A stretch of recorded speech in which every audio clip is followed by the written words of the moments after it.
Guys, here's a few tips on how to unclog your bathtub drain. So this one here is just a pop-up drain.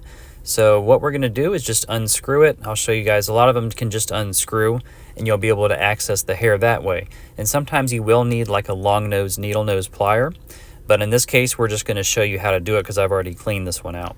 So what you're going to do is a lot of times the hair is on the top and you may need a flathead screwdriver to take that piece out if it's deeper. Now, what you can also use is one of these clog removal tools.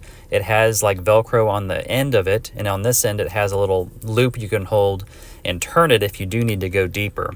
A lot of times I like to just hold this right at the drain hole because you can turn it a lot easier. And you can enter in on both sides if you do have hair near the top, but a lot of time you're just going to have hair kind of near the top or on the bottom of this piece, the little white piece there. And to get that out again, you're going to need a flathead screwdriver. Just to unscrew that, it lifts right out and you'll be able to remove that. And there's hair on the bottom of that sometimes that you may need to do, but it's pretty simple.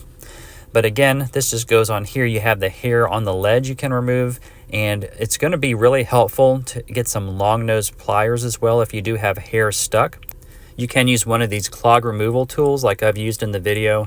You can resort to Drano as well. This is actually going to be quicker doing it this way because you can get it done in maybe 5 minutes instead of the 30.